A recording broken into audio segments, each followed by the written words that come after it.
Et pour Débattons-en, nous avons le plaisir de recevoir Laurence Trochu, dont on sait qu'elle est députée européenne. Bonjour madame. Bonjour monsieur. Mais vous êtes aussi mère de 6 enfants et vous venez aujourd'hui nous raconter ce qui est arrivé à votre fils en 2017, à la veille du carême. Votre fils est renversé par une voiture.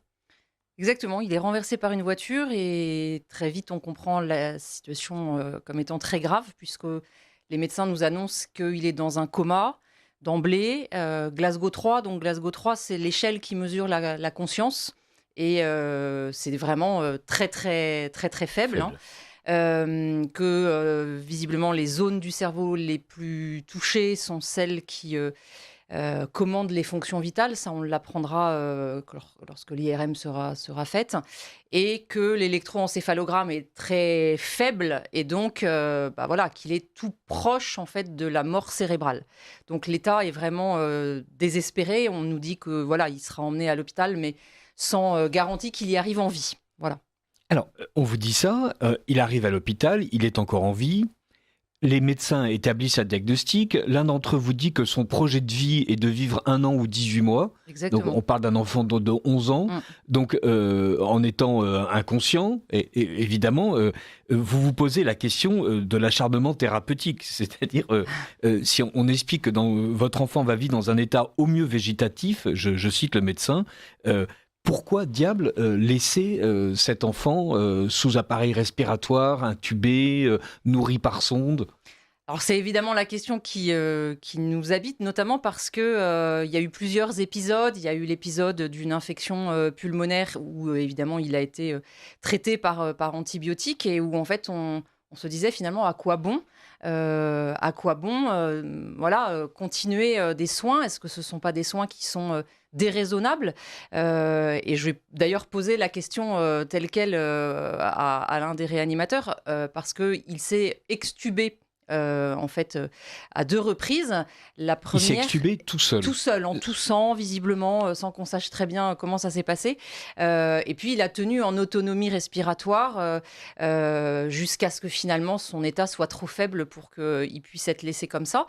Et j'ai dit au médecin, mais si finalement il ne doit vivre qu'1 an en état dit végétatif, c'est-à-dire capable de respirer seul et sans jamais retrouver la conscience, à quoi bon l'avoir rebranché ? Et le médecin, en fait, ne savait pas répondre. Elle me dit, je ne sais pas, c'est trop tôt. En fait, on veut se laisser du temps. Il est jeune. Bref, je n'avais pas de réponse à la question.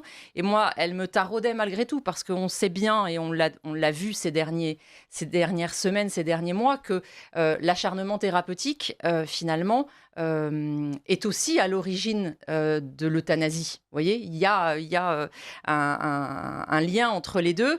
Et la question est, finalement, qu'est-ce qui est raisonnable et qu'est-ce qui ne l'est pas ? Donc, en l'occurrence ici, je pense qu'il faut s'appuyer sur la réponse des médecins, sur la réponse médicale, scientifique d'un médecin qui nous dit « je ne sais pas », mais il faut se donner du temps, précisément aussi parce que l'électroencéphalogramme n'était pas plat, vous voyez, donc il n'y avait pas de mort cérébrale. Et donc c'était dans cette petite activité électrique du cerveau que résidait finalement la possibilité que le diagnostic initial soit renversé. Alors, il y avait cette possibilité et il y avait aussi cette foi qui vous anime, vous et votre famille. On sent que toute la famille est au chevet du fils, du frère. Il y a aussi cette incroyable chaîne de solidarité chrétienne qui enveloppe votre fils, qui est scout à Versailles. Et donc, évidemment, sa troupe et puis peu à peu, le monde entier participe. On sent une grande mobilisation avec l'idée... qui transparaît dans votre livre que si on demande à Dieu la guérison, frappez, l'on vous ouvrira, demandez et vous recevrez. Exactement. Et vous le dites, du coup je demande tout, je demande la guérison complète. C'est ça, c'est que en fait on a expérimenté ce que signifiait le corps du Christ, le fait que chacun de nous est un membre de ce corps. On l'a expérimenté dans la chaîne de prière, effectivement, qui a pris une ampleur qui nous a complètement dépassés, parce que au départ, c'était un fil WhatsApp initié par un ami, tout simplement pour qu'on puisse répondre aux multiples sollicitations qu'on recevait chaque jour concernant l'état de Stanislas.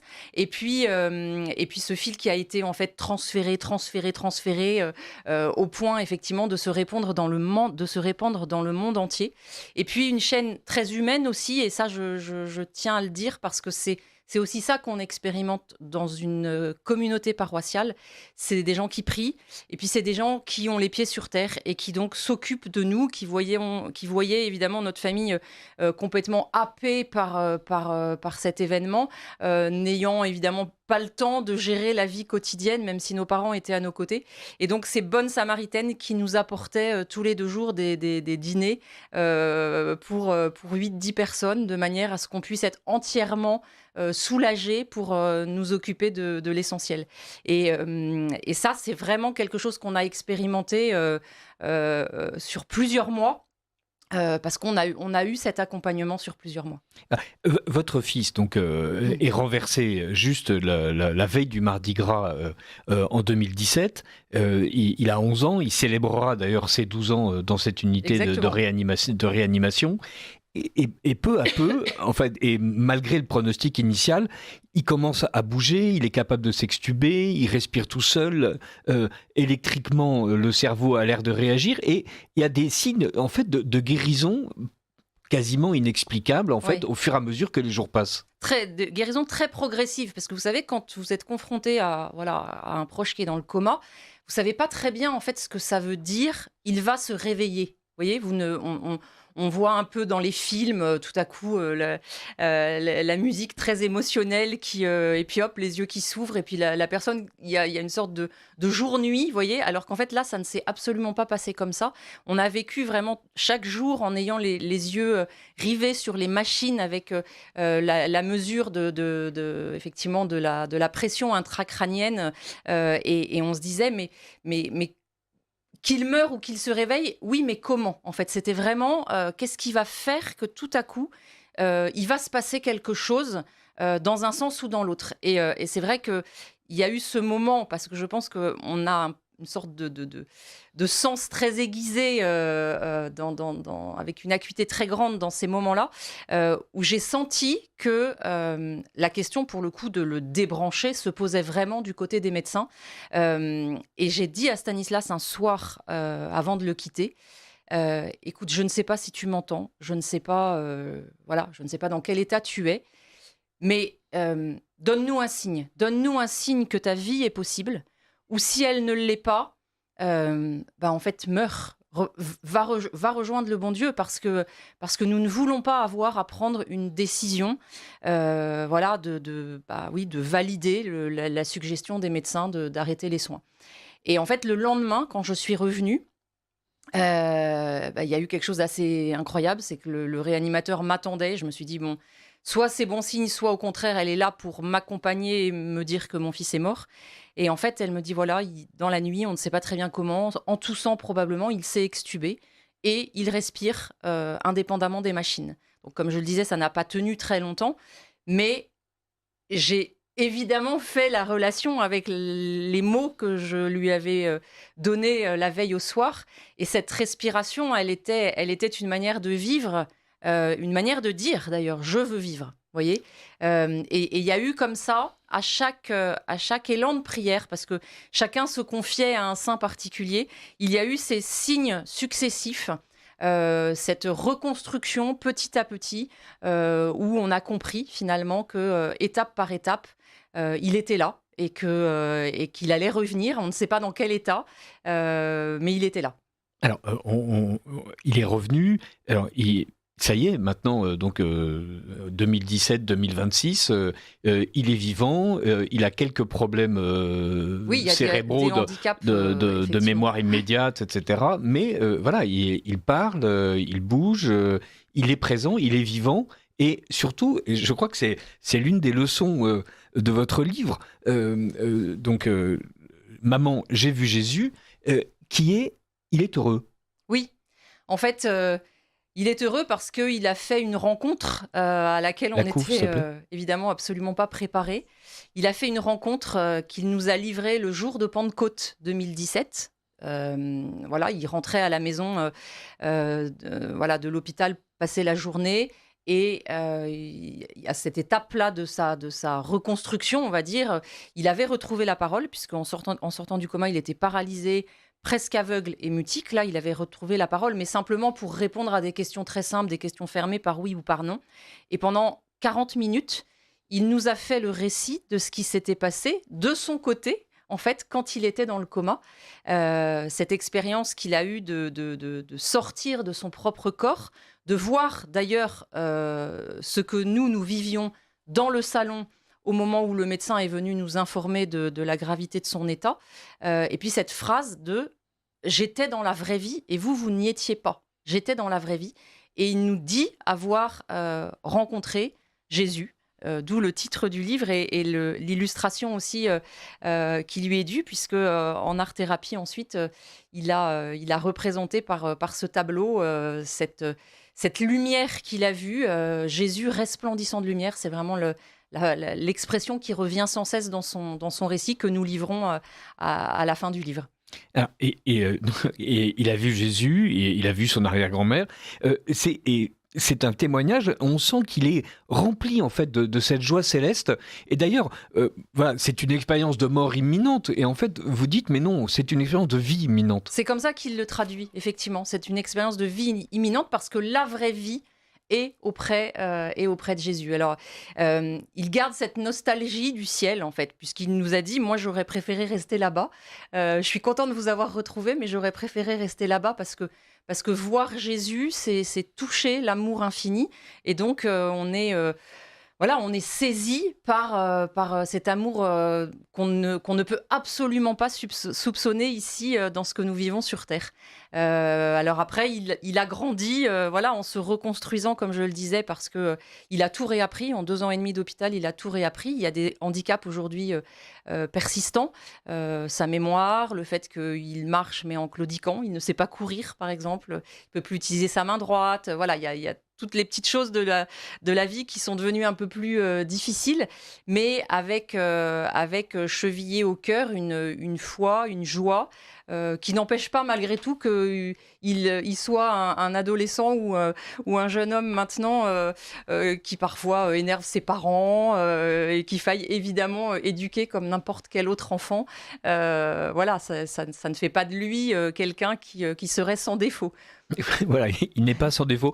Pendant les 50 jours que dure cette première étape de sa nouvelle vie, donc avant Pâques et ensuite jusqu'à la Pentecôte où il vous livre ce récit, vous-même, et vous le racontez dans le livre avec votre mari, présence discrète mais indispensable, vous êtes évidemment acharné à être à ses côtés, à ce qu'il guérisse avec vos enfants, mais vous décrivez aussi la manière dont le découragement peut vous saisir.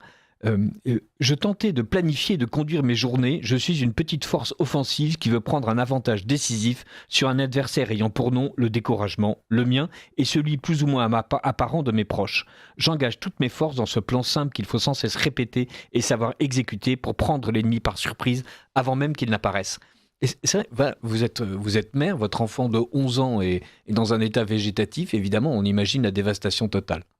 En fait, on n'a pas le choix. C'est ce que je dis aussi dans le livre, c'est que quand on est pris de plein fouet par un drame comme celui-là, on est face à l'Everest, quoi. Voilà, c'est gigantesque, c'est monumental, et on n'a pas le choix.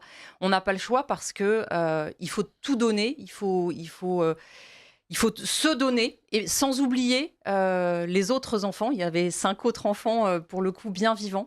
Et en fait, on n'a pas le droit d'abandonner. On doit mener ce combat. Et je découvre en fait que je ne suis pas seule pour le mener. Je découvre que finalement, il y a la toute-puissance de l'amour de Dieu à nos côtés, qui nous donne une force qu'on n'imagine absolument pas. C'est-à-dire que finalement, on a chaque jour les grâces dont on a besoin pour surmonter l'épreuve qui est devant nous. Et ça, c'est la providence vraiment où le bon Dieu sait mieux que nous, finalement, ce dont nous avons besoin. Alors, Dieu vous donne même la force de regarder Koh-Lanta et on sent que vous avez été la première étonnée. Je me suis fait un peu violence, exactement. Voilà. Le temps file ainsi au rythme de nos nouveaux rythmes, parmi lesquels la promenade dans le parc et Koh-Lanta. Voilà, petit délire familial duquel je m'étais exclu jusqu'à présent. Exactement, il y avait une petite passion familiale pour cette émission. Et quand Stanislas a commencé à être un peu plus conscient de l'environnement qui l'entourait, évidemment, il fallait aussi le stimuler au niveau de tous les sens, finalement, de l'odorat, etc. Et puis aussi l'intéresser pour l'aider à revenir dans ce monde. Et quand je lui ai proposé de regarder koh en replay, parce qu'il avait loupé pas mal d'épisodes, évidemment, j'ai vu là, il y avait quelques expressions sur son visage, une telle impatience que je me suis dit, bon voilà, il va falloir que je m'y colle et que je m'y intéresse. Et c'est vrai qu'il y a eu ces moments de complicité aussi, parce que finalement, on se redécouvre et on se redécouvre, mais j'avais devant moi un enfant que j'avais mis au monde 12 ans auparavant et qui finalement n'était plus le même. C'est-à-dire qu'à 12 ans, il s'est réveillé en ayant moins d'autonomie qu'un bébé. Et il fallait apprivoiser, en fait, presque cette nouvelle personne, savoir comment finalement mon fils allait fonctionner, comment il allait réagir, comment il allait revenir à la vie. Une vie qui ne pouvait évidemment pas être la même que celle d'avant l'accident. À un moment donné, donc il a changé d'hôpital. Vous êtes passé dans un autre, dans un hôpital au charme désuet dans la verdure, voilà, en grande banlieue. Et l'un de ses frères le pousse dans un fauteuil assez lourd. Et il lui raconte ce qu'il a fait pendant le week-end. Évidemment, il est scout lui aussi. Et lui aussi, un peu le découragement le saisit. Il dit, je te raconte des choses, si ça se trouve, tu ne comprends rien. Et votre fils, péniblement, réussit à esquisser le salut scout. On sent là à quel point, d'abord, toute la famille a été soudée, et à quel point ce scoutisme est une force qui irrigue en fait toute la famille. Exactement. D'abord, ça commence par ce post Facebook des guides et scouts d'Europe qui annonçait l'accident et qui invitait tous les groupes et toutes les unités à prier pour Stanislas, voilà, en les réunissant lors d'une messe voilà, à la cathédrale Saint-Louis et à Notre-Dame-des-Armées à Versailles. Et puis ce salut scout qui, effectivement, il va péniblement réussir à faire au début avril. Je me souviens à un moment où finalement il y a eu ce déclic et où les médecins eux-mêmes se sont dit: il a quitté le stade végétatif et on peut considérer qu'il est entré en phase possi-relationnelle, c'est-à-dire réactif à son environnement et où le lien est possible, où l'interaction est possible avec des personnes. Et donc ça, c'était précisément le stade qu'on n'imaginait pas, puisqu'on nous avait dit qu'il ne retrouverait jamais la conscience. Alors, possi-relationnel, c'est d'ailleurs exactement la manière dont Vincent Lambert était qualifié. Donc, on ne va pas parler de l'affaire Lambert, mais on voit bien que possi-relationnel, pour vous, c'était une victoire. Pour Stanislas, c'était la vie. Et donc, on est évidemment horriblement surpris de la manière dont ça s'est passé pour Vincent Lambert. Dans votre livre, il y a évidemment les 5 autres enfants. Et vous et votre mari, vous nous dites, en fait, nous n'avons pas une minute à perdre pour aimer plus et pour aimer mieux. C'est-à-dire, ce qui est arrivé à Stanislas, c'est chaque instant de chacun qui devient en fait terriblement précieux. Oui, parce qu'en fait, on réalise que un tel accident peut arriver à n'importe qui sans prévenir. C'est la définition même de l'accident. Et la question qui nous est, voilà, qu'on se prend en pleine face, c'est finalement, et si demain la vie s'arrêtait, qu'est-ce que j'en aurais fait ? Et on est pressé finalement par cette question, on est tenaillé par cette question. Et moi, c'est vrai que je me dis, dans nos vies qui vont très vite, qui sont absorbées aussi par les téléphones, par exemple, quelle est la qualité des liens qui nous unissent à nos proches ? Quelle est l'intensité avec laquelle nous vivons chacun des moments finalement, aucun n'est banal, voyez, et ça m'a beaucoup, beaucoup marqué. Voilà, j'ai pris conscience aussi de mes propres manquements à cet égard et de me dire finalement, voilà, si la vie est si fragile, eh bien, on est là pour la rendre belle. On est là pour aimer les siens, pour aimer Dieu, et donc on ne peut pas gâcher les moments, on ne peut pas les perdre, on ne peut pas les gaspiller, en fait. Alors, vous revenez, et c'est l'épilogue de votre livre, vous revenez un jour voir le médecin, le neurochirurgien qui avait opéré Stanislas la nuit de son accident, et vous lui dites: «Je suis la maman du patient condamné à une vie végétative». On sent une certaine revanche dans la formulation. Pas une revanche, parce que vraiment je suis très très reconnaissante aux médecins qui ont pris soin de lui durant toutes ces années, parce qu'il est resté en hôpital selon différentes versions, mais pendant 2 ans et demi. Mais j'ai vraiment compris aussi que les médecins eux-mêmes finalement ne savaient pas dans ces premières semaines ce que sa vie pouvait être. Donc en l'occurrence, c'était pas une revanche, c'était plutôt une victoire de la vie, où chaque intervenant avait eu son rôle à jouer, mais où, et le médecin le reconnaît à demi-mot, finalement, il s'était passé quelque chose qui échappait à la science. Et le médecin de dire, effectivement, voilà, ce n'est plus de mon ressort, maintenant ça va être de la rééducation, et je ne m'explique pas cette issue surprenante. Ce n'est plus mon travail, et d'ailleurs je n'ai pas fait grand-chose, je n'explique pas cette issue surprenante. Cette issue surprenante, voilà, c'est le fait que la vie a triomphé. On vient de fêter Pâques, le Christ est ressuscité, et Stanislas nous dit: vous voyez, maintenant ma vie est faite pour témoigner de l'amour infini de Jésus. Exactement. C'est-à-dire que c'est ce qui l'anime. Il raconte, quand il a rencontré Jésus, que lui, son souhait aurait été évidemment que Jésus le prenne dans ses bras. Et Jésus lui a dit ne me touche pas. Voilà, tu ne vas pas mourir. Je te demande voilà, de retourner sur la terre et d'y témoigner de cet amour infini que tu as expérimenté. Laurence Trochu, merci beaucoup pour votre témoignage et celui de votre famille. Maman, j'ai vu Jésus aux éditions Via Romana, un petit livre, mais un grand témoignage. Merci mille fois. Merci beaucoup.